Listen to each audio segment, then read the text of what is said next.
हरिणम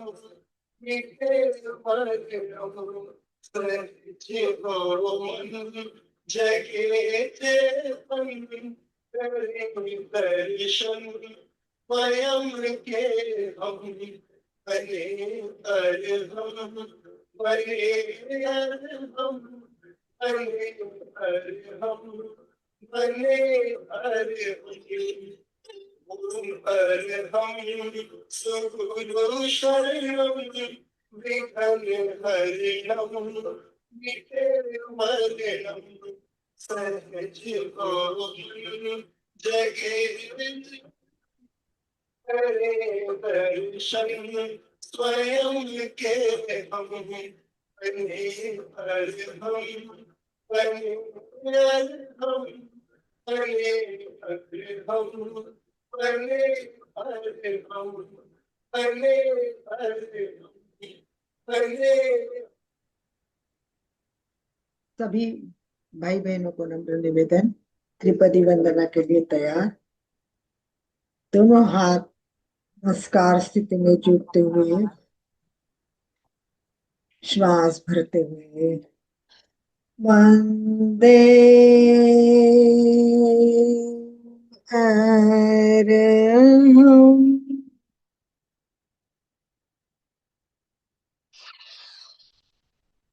वंदे गुरुवरम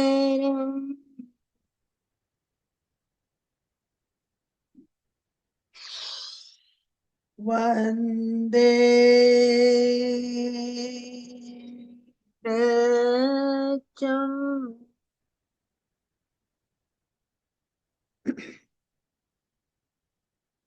गुरुदेव की चरणों में कोटि कोटि वंदना करते हुए कार्यक्रम की शुरुआत करते। वंदे गुरुवरम वंदे गुरुवरम वंदे गुरुवरम। जितने भी भाई बहन जुड़े हैं, उषा जी, संगीता जी, जो भी भाई बहन जुड़े, सबको नम्र निवेदन, अगर हो सके तो अपने वीडियो ऑन करें। वीडियो सबको ऑन करने है, कोशिश करें। और क्लास की शुरुआत हम कर रहे हैं। सबसे पहले आपको बताना चाहूंगी कि आनंद भाई जी अभी सूरत आए हुए थे और सूरत में आनंद भाई जी का बहुत अच्छा, बहुत बड़ा सम्मान होता है। वर्ल्ड चक्र अवार्ड से उनको सम्मानित किया गया। तो एक बार जितने ने आए उन्होंने हाथ ओम करके उनके लिए ओम अरहम ओम अरहम ओम अरहम करे। और दूसरी बात, जैसे वो स्टेशन पर आए थे तो गिर गए थे और उनके अंगुली में बहुत जोरदार लगी, इतनी कि मांस फट गया, मांस आया और हड्डी में भी क्रैक आया। तो फिर हॉस्पिटलाइज हुए और फिर भी 2 बजे तक हॉस्पिटल करके भी रात को वो सबको मिलने भवन में आ गए थे। ये बहुत बड़ी बात है। इस एज में इतनी प्रॉब्लम होने के बाद भी उनका मनोबल जो था, वो इतना जोरदार मनोबल है कि पूछो ही मत। तो वो सब देख के सबको बहुत आश्चर्य लगा। सबने बहुत उसके लिए, आनंद भाई जी के लिए प्रणाम, आशीर्वाद, सबको लगा कि ऐसा हम बने और इस प्रकार अलका जी, यस। वहाँ हॉस्पिटल में जो सर्जन थे, एक्सरे निकालने के बाद उन्होंने यहाँ तक भी कहा था हो सकता है अंगुली काटनी पड़े, अंगुली बाप काटनी पड़े, यहाँ तक उन्होंने कह दिया था। मैंने बोला आप टाँके लगा दीजिए, मैं अपने आप आपको मैं नागपुर जाके बाकी ट्रीटमेंट कराऊंगा, टाँके लगा दीजिए आप। और आज मेरी अंगुली काफी सुधार पे है, 50% रिकवर हो गई है। मैं हीलिंग कर रहा हूँ, ध्यान कर रहा हूँ और जो दवाई डॉक्टर ने दी है वो दवा ले रहा हूँ। बहुत बढ़िया। इतना मनोबल केवल मुझे लगता है कि योगा से ही आ सकता है, इतना सेवा से ही आ सकता है।